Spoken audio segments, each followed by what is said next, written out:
Nesse vídeo de alienação parental, nós trataremos da configuração da conduta do alienador. E aí a gente precisa do contexto primeiro disso daí, não é só do alienador, implica em outros complicadores para a gente ter a conclusão da alienação parental. Mas primeiro vamos falar sobre a tipificação. Em direito civil, essa tipificação aí do ato ilícito, ele requer o prejuízo, a verificação do prejuízo em tese. Então, aqui, qual que é o prejuízo que nós temos? O prejuízo na relação paterno-filial. Esse é o prejuízo que tem que ser verificado nessa relação. Então, a descrição legal não poderia trazer com exatidão os atos ofensivos que o alienador desfere contra o alienado, e faz isso para o seu filho ou para o menor ou adolescente envolvido. Então essa primeira noção aí de ato ilícito no direito civil. E disso daí a gente passa para a ideia de consumação e tentativa. Quer dizer, consumou, ocorreu alienação parental. Agora existem casos em que não há essa saturação da conduta, ou seja, ela não passa por todos os passos exigidos.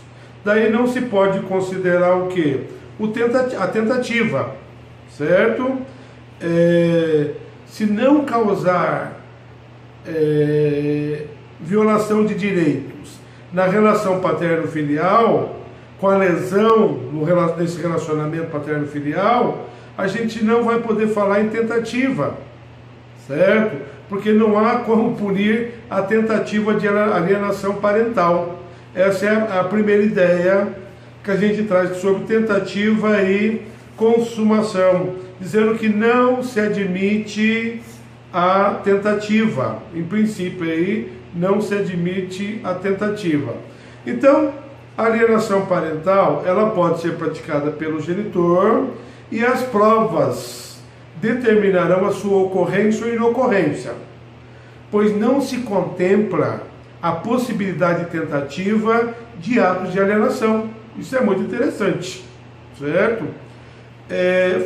Avançando um pouquinho mais, vamos falar sobre a conduta praticada. Qual que é a conduta que se exige aí? A conduta do alienador dirigida ao menor, a criança adolescente, atribuindo qualidades negativas e falsas com relação ao alienado. Então nós temos o conjunto de conduta praticada, o comportamento de cada ator nesse cenário aí da alienação parental. Avançando um pouquinho mais, a gente vai falar sobre o quê? Alienação parental, aí a figura do alienador, do alienado e do menor. Então o alienador promove a conduta, o menor, a criança adolescente, é receptiva a essa transmissão de informações negativas e falsas com relação ao alienado, e o alienado sofre a consequência porque a sua relação com o menor é rompida ou prejudicada por conta desse falseamento da realidade. Então essa é a situação desse ciclo envolvendo os atores, vamos colocar assim. E depois vamos falar então sobre o ciclo. Então, o que precisa para fechar esse ciclo? O alienado promove os atos de alienação. A casa da tua mãe não tem nada, a casa do papai tem jogo, tem televisão, tem canal fechado, tem isso, tem aquilo, e colocando o quê? A sua mãe não consegue porque ela não quer colocar para você, então começa a fazer o quê? A disponibilizar a criança, a sua casa, falseando uma realidade da mãe, porque não precisa ter, a criança e o adolescente, não é pela promoção de vantagens que vai se ter a sua guarda. É importante isso daí. O mais importante é a criação, a educação.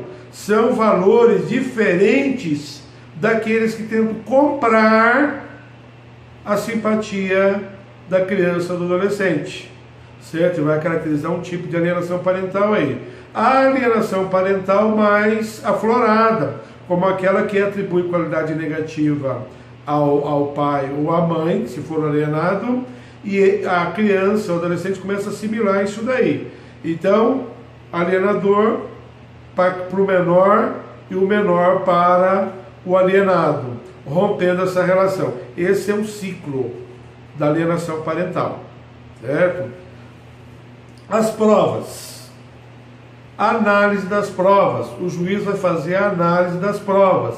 E nessa análise das provas aí, nós temos o laudo pericial do psicólogo, que tenta constatar essa alienação parental e documenta isso daí através do laudo. Mas o juiz não está obrigado a se prender ao laudo.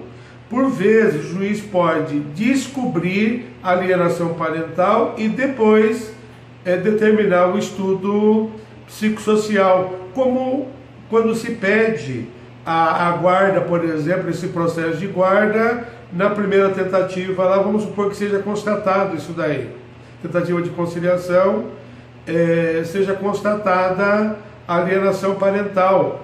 Então, o mediador pode comunicar ao juiz e o juiz já ir com esses elementos ali, certo? Ou o próprio juiz comparecer lá e transformar essa audiência em audiência de instrução e ouvir a parte alienadora e avançar com o processo.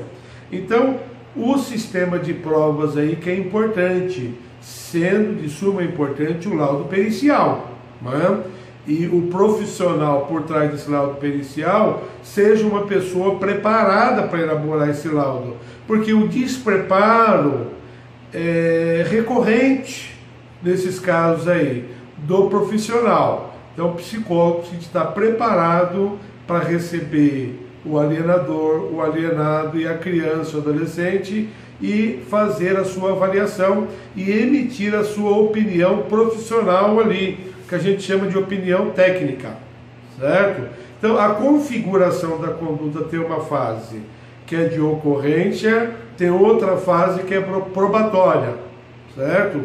E as duas fases são importantes, porque na fase de constatação, o juiz pode ouvir também testemunhas sobre alienação. Aparecem lá pessoas testemunhando que o pai ou a mãe promovia esses atos de alienação parental.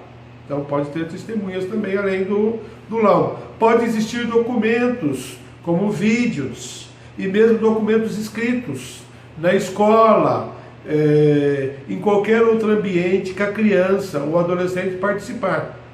Então a configuração da conduta apresenta-se como importante nesse ato de constatação, sem entrar no mérito probatório e somente fazendo a ligação entre os dois, a ocorrência e o campo probatório. Por esse vídeo era isso daí. Muito obrigado.